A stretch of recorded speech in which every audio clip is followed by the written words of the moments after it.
Je mettais de l'ordre dans la chambre d'une des sœurs. Je tâchais de nettoyer avec le plus grand soin. Cependant, cette personne me suivait partout en disant « Ici, il reste une poussière, et là, une petite tache sur le plancher. » À chacune de ces remarques, je corrigeais un détail, refaisant jusqu'à 10 fois la même chose, dans le but de la satisfaire.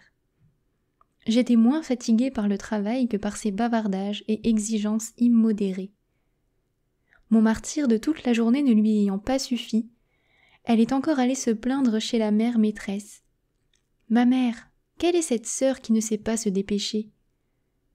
Le lendemain, je suis allée faire la même besogne sans protester. Lorsqu'elle s'en prit à moi, j'ai pensé « Jésus, on peut être une martyre silencieuse. Ce n'est pas le travail qui m'affaiblit, mais ce martyre. » Je me suis aperçue que certaines personnes ont l'art de vexer les autres. Elles s'y emploient de leur mieux, et la pauvre âme qu'elles ont sous la main n'y pourra rien. Les meilleures choses seront critiquées avec malice. Veille de Noël. Aujourd'hui, je me suis unie étroitement à la Mère de Dieu et j'ai vécu ses sentiments intérieurs. Le soir, avant la cérémonie pendant laquelle on rompt le pain azime, je suis allée à la chapelle pour le rompre par la pensée avec les êtres qui me sont chers et j'ai demandé à Notre-Dame des Grâces pour eux. Mon esprit était entièrement plongé en Dieu. Pendant la messe de minuit, j'ai vu l'enfant Jésus dans l'hostie et mon esprit s'est abîmé en lui. C'est un petit enfant, mais sa majesté submergeait mon âme. J'ai pénétré ce mystère très profondément. Ce grand abaissement de Dieu et son inconcevable anéantissement. Ce sentiment resta vivant dans mon âme pendant la durée des fêtes. Oh, nous ne comprendrons jamais ce grand abaissement de Dieu. Plus je le considère, ici, la pensée est interrompue. Un matin, après la Sainte Communion, j'entendis cette voix. « Je désire que tu m'accompagnes quand je vais chez les malades. » Je répondis que j'étais d'accord. Après un moment de réflexion, je me suis demandé comment je pourrais le faire. Les sœurs du Second Cœur n'accompagnent pas le Saint-Sacrement. Ce sont les sœurs directrices qui y vont toujours. J'ai pensé que Jésus y remédierait. Peu après, Mère Raphaël m'envoya chercher. « Ma sœur, vous allez accompagner Jésus quand le prêtre ira chez les malades. » Et pendant tout le temps de ma probation, j'ai pu porter le flambeau en accompagnant le Seigneur. Et comme chevalier de Jésus, je tâchais toujours de me ceindre d'une ceinture de fer. Cela me paraissait s'imposer pour avancer devant le roi. Et j'offrais chaque fois cette mortification pour les malades. L'heure sainte. Pendant cette heure, je tâchais de méditer la passion du Seigneur. Cependant, la joie inonda mon âme, et soudain je vis le petit enfant Jésus.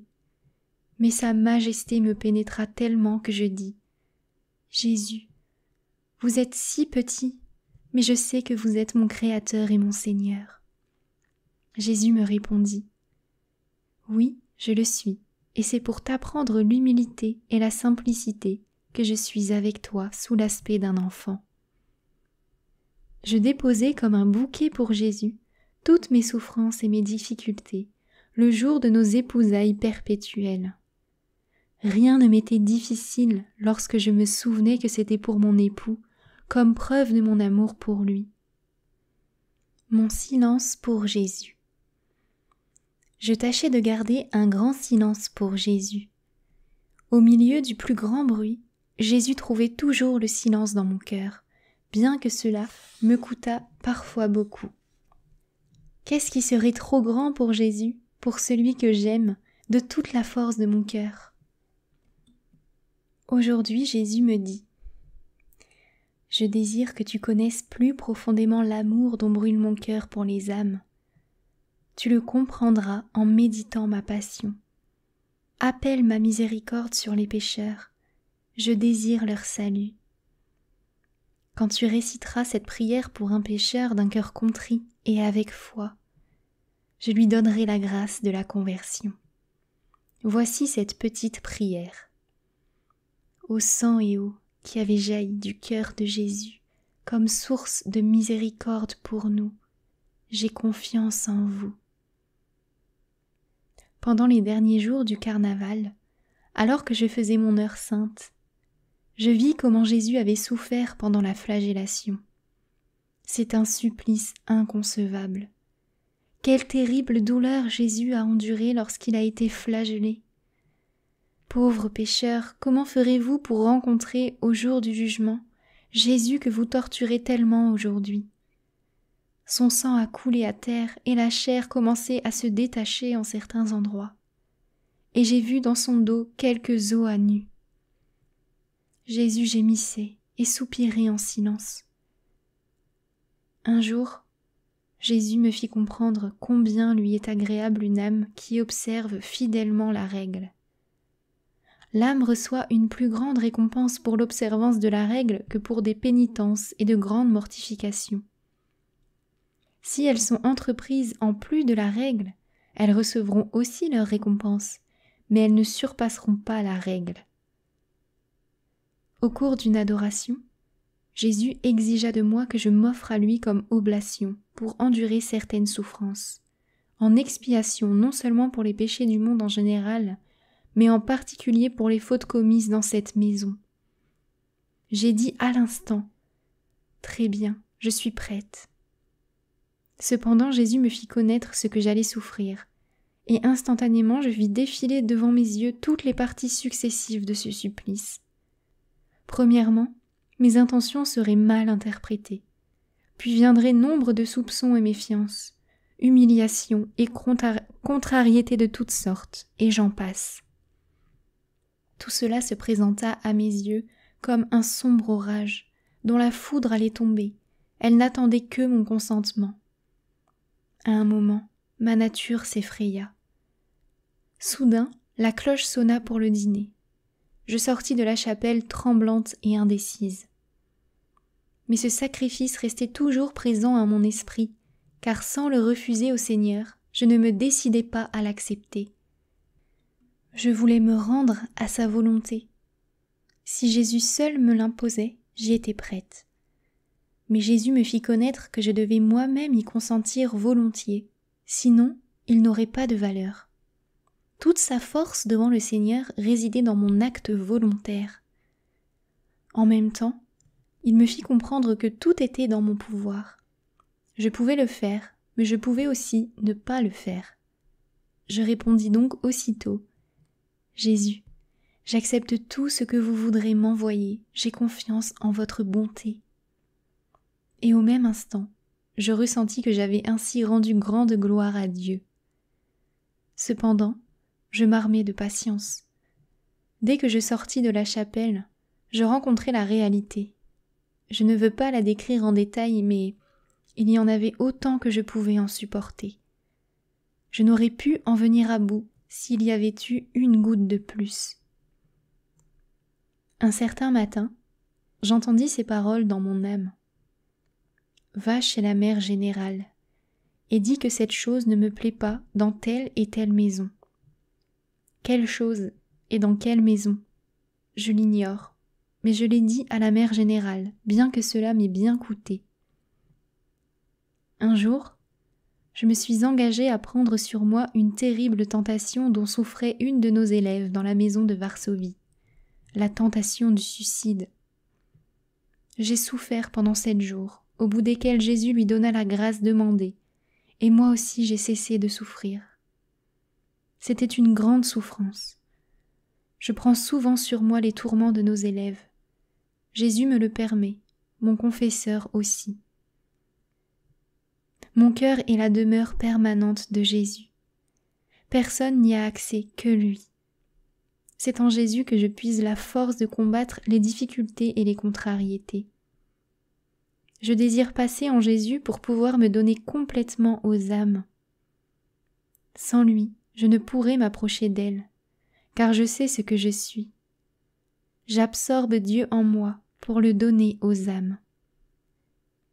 Je désire de toutes mes forces travailler, m'anéantir pour notre œuvre de salut des âmes immortelles.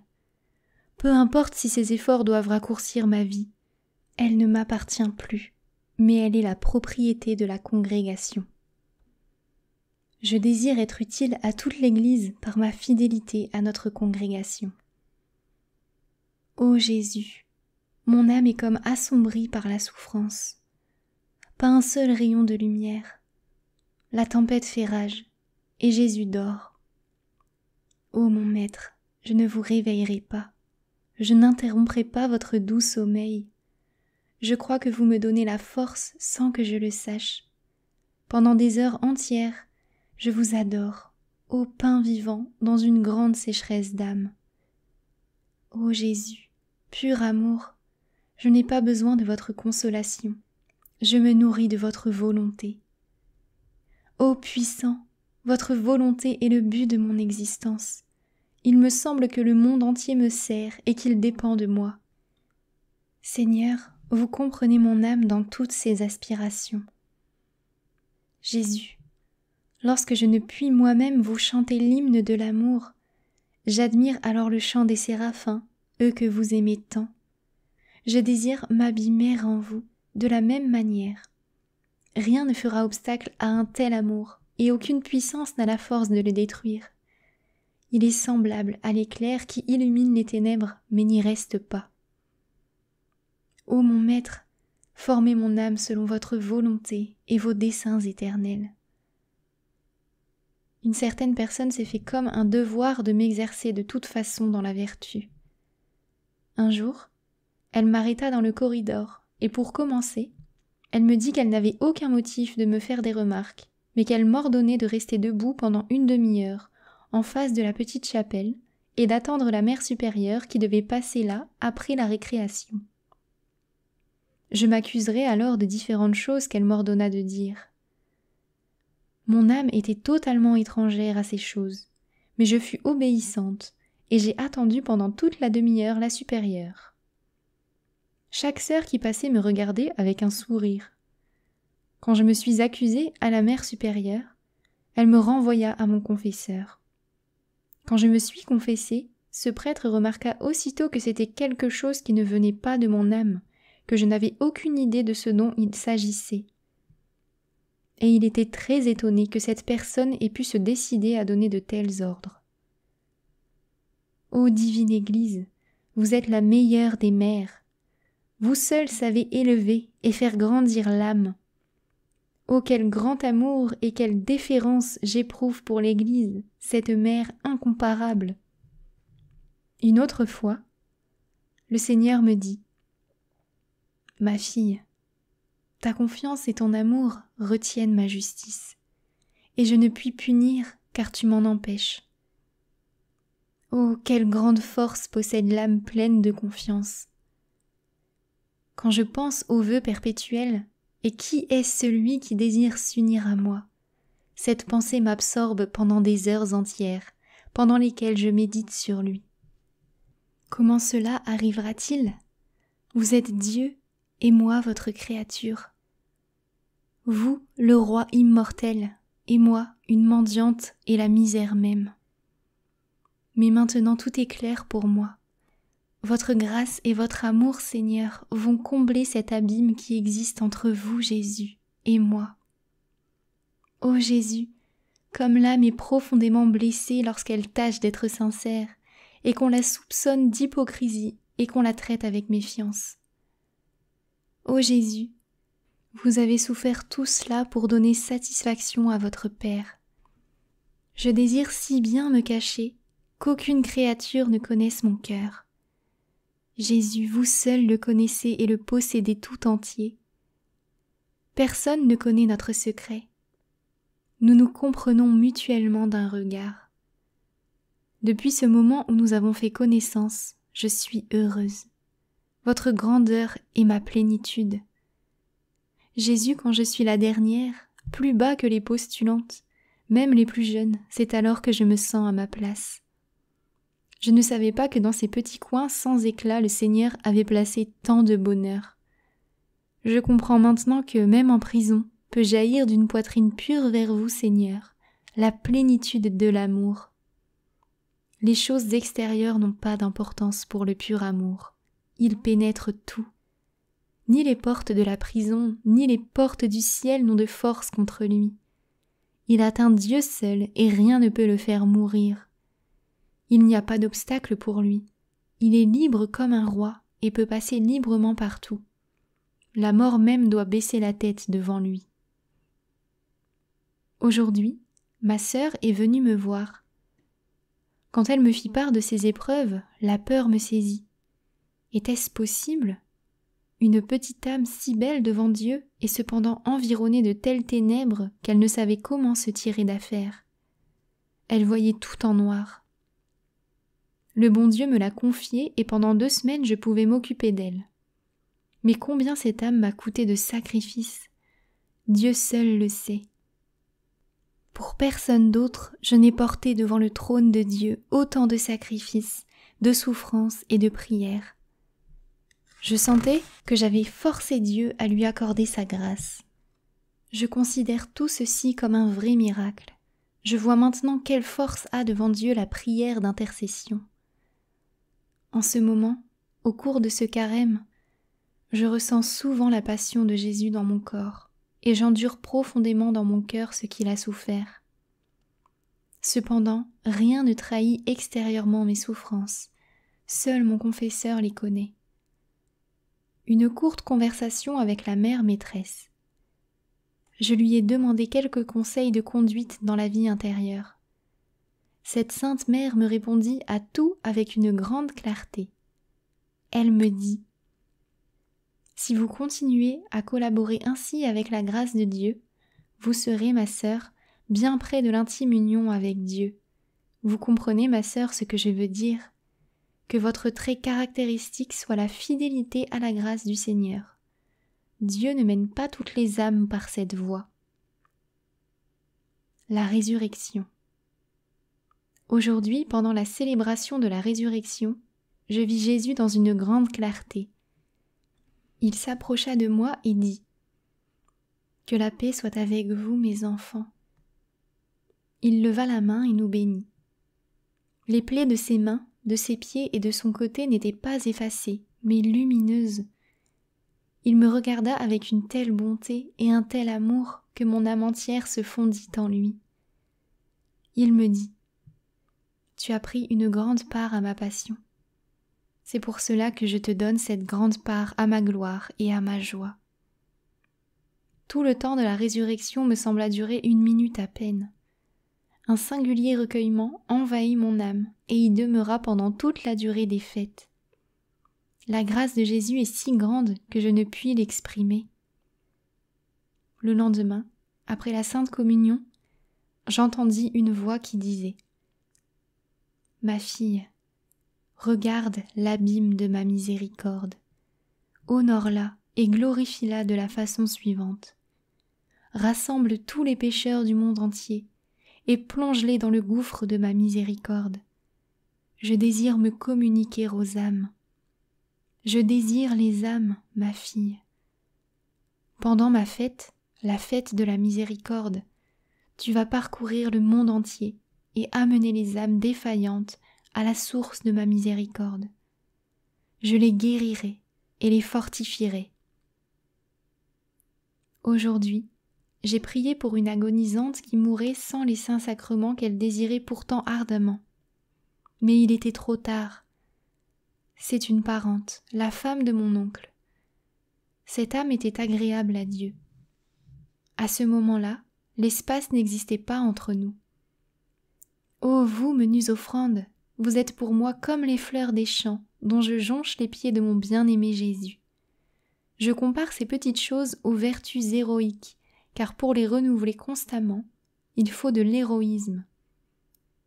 Dans les souffrances, je ne cherche pas l'aide des créatures, mais Dieu est tout pour moi.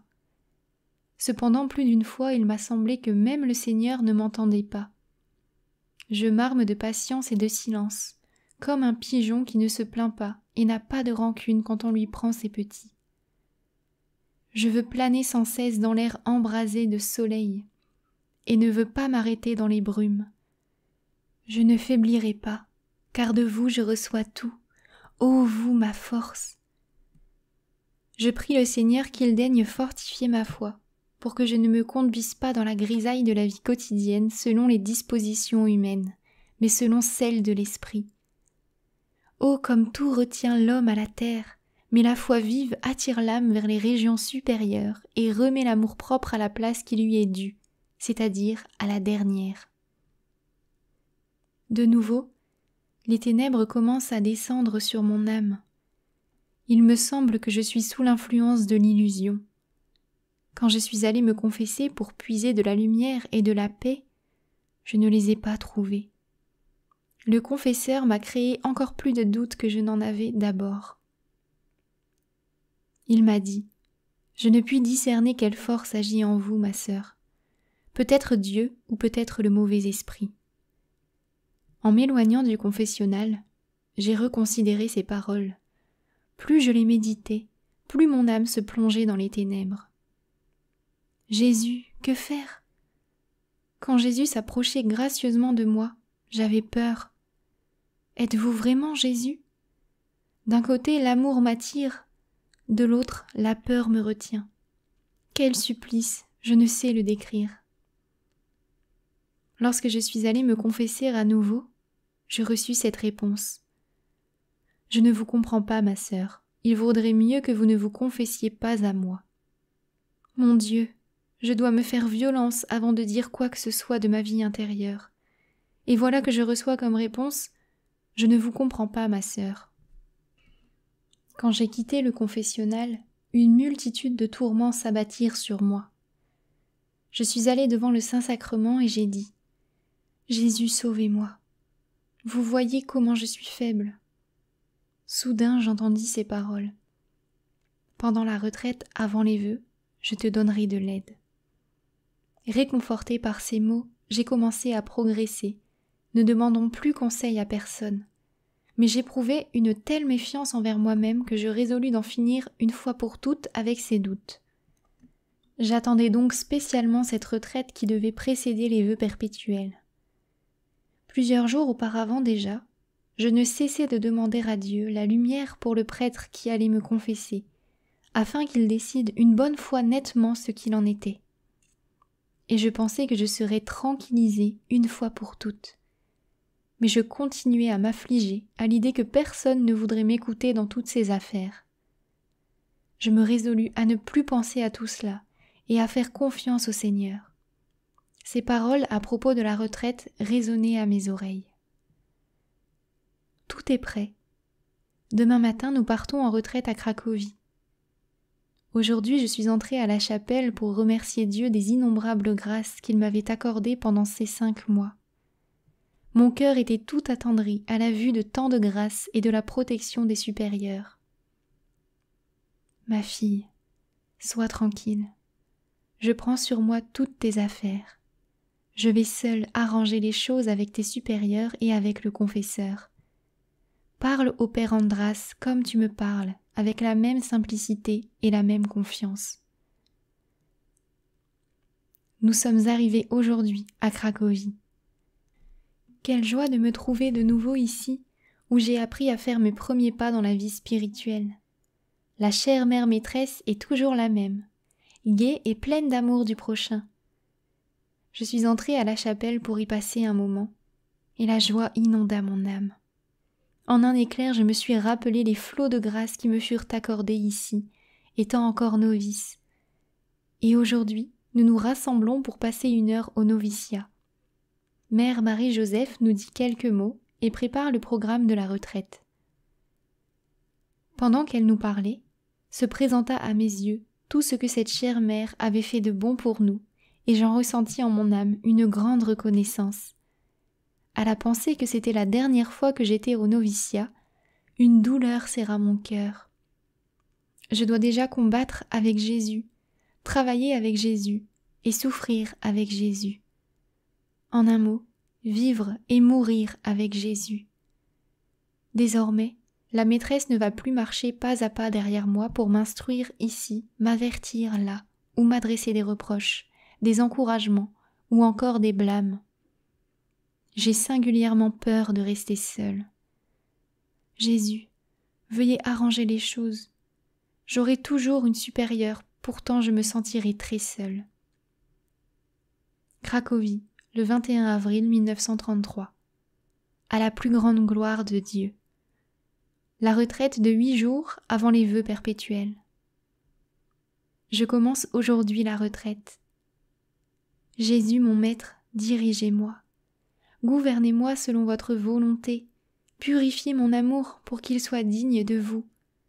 Faites de moi ce que désire votre cœur très miséricordieux. Jésus, nous resterons pendant ces jours en tête à tête, jusqu'au moment de notre union. Gardez-moi, ô Jésus, dans le recueillement de l'esprit. Le soir, le Seigneur me dit : Ma fille, que rien ne t'effraie ni te trouble. Garde une paix profonde. Tout est dans ma main. Je te ferai tout comprendre par la bouche du Père Andras. Sois comme un enfant envers lui. Un moment devant le Saint-Sacrement. Ô mon Seigneur et mon Créateur éternel, comment dois-je vous remercier pour cette grande grâce d'avoir daigné me choisir pour votre épouse, moi misérable, et de m'unir à vous par un vœu perpétuel. Ô bien-aimé trésor de mon cœur, je dépose devant vous toutes les adorations et les actions de grâce d'âme sainte, de tous les cœurs angéliques, en m'unissant tout spécialement à votre mère. Ô Marie, Mère chérie, je vous le demande humblement, couvrez mon âme de votre manteau virginal en ce moment si important pour moi, afin que je devienne plus agréable à votre Fils et que je puisse dignement glorifier sa miséricorde à la face du monde entier et pour toute l'éternité.